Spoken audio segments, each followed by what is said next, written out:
Welcome back to Who Is on MagicUntapped.com and Magic Untapped right here on YouTube as we take a look at the origins and backstories of various characters from across Magic the Gathering history. I am Barry White.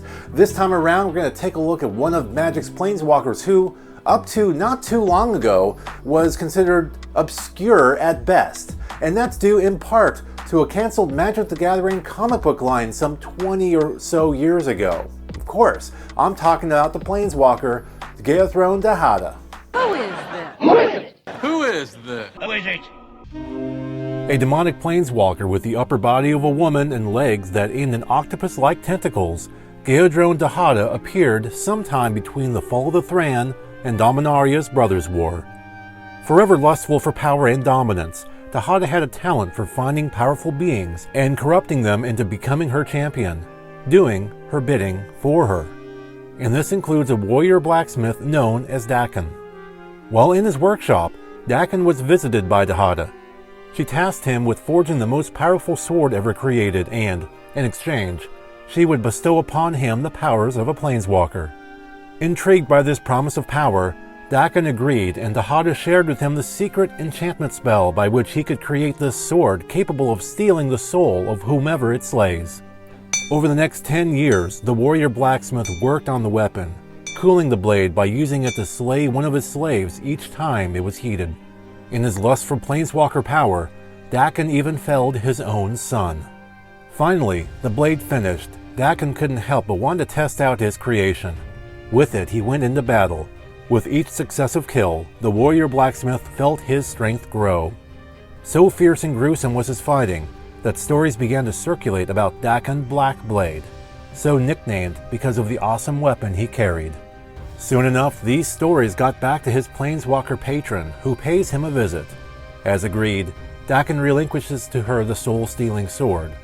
She repays him by running him through with it.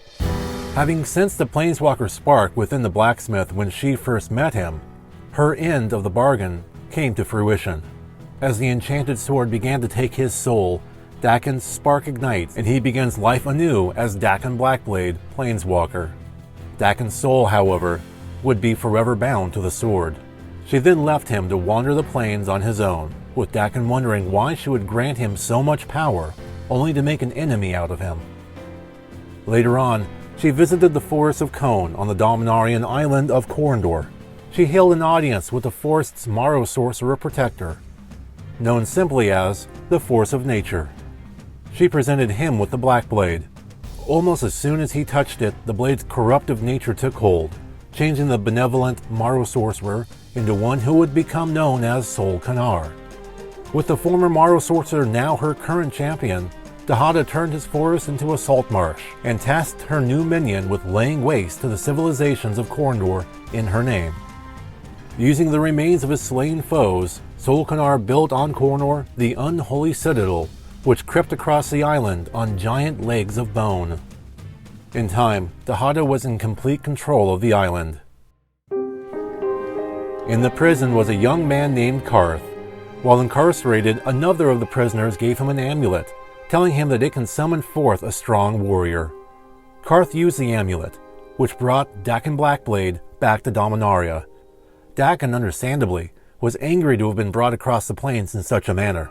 He tried to slay Karth, but the amulet protected the young man. It wasn't until Dakkon learned that the two have a common enemy, the planeswalker Geyadrone Dihada, did the blacksmith planeswalker agree to accompany him. Upon learning of Dakkon's return, the demonic planeswalker sent Soul Kanar off to deal with him. Things, however, did not go as planned. Dakkon bested Soul Kanar, disarming him and reclaiming the Blackblade as his own. That's when Dihada made herself known. She laughed at both Dakkon and Soul Kanar and applauded their entertainment for dueling at her pleasure. The demonic planeswalker then summoned forth two elder dragons, Piru and Chromium, and commanded them to attack Dakkon, ignoring the young man, Karth, thinking him of little importance. Dakkon banished Chromium almost immediately, and used the power of the Blackblade to slay Piru. The death of the elder dragon let off an immense cascade of energy.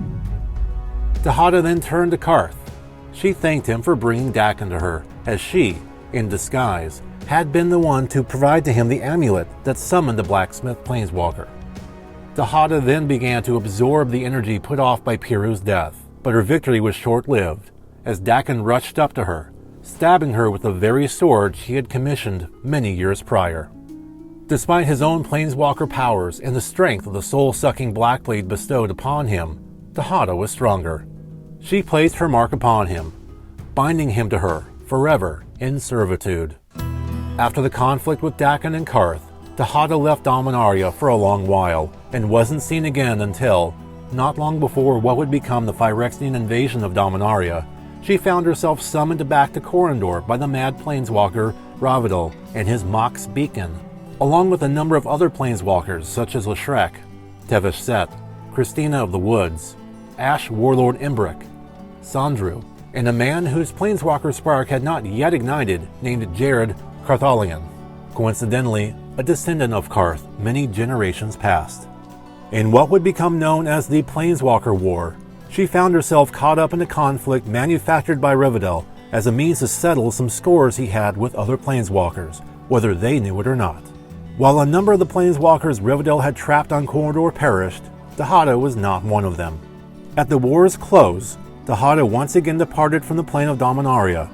In her absence, rumors began to spread about her, that she survives but, due to the Planeswalker War, is but a mere shadow of her former self, and that, upon her death, Sol Kanar, who still rules the wastes of Corondor as a demon king, would be restored to his own former self, once again becoming the Morrow sorcerer and protector of the island as he had once been. As for what Geyadrone Dihada has been up to since, well, she made a cameo appearance during the new Phyrexia sleeper incursion of Dominaria during the events of the set Dominaria United, with her disposing of the Archmage in charge of the Tolarian Academy at Latnam and assuming his place in charge of the Mage's School. Whether this is because she's working in league with the new Phyrexians or if she simply saw an opportunity and took it, perhaps we'll know at some point in the future. But for now, that's pretty much all there is to say about the demonic planeswalker Geyadrone Dihada. Please remember, if you like content like this here on Magic Untapped, to subscribe to the channel and like this video. Also, if you want to support future videos like this, Magic Untapped has a tip jar on Patreon. Greatly appreciate you checking that out as well. Thank you very much for watching.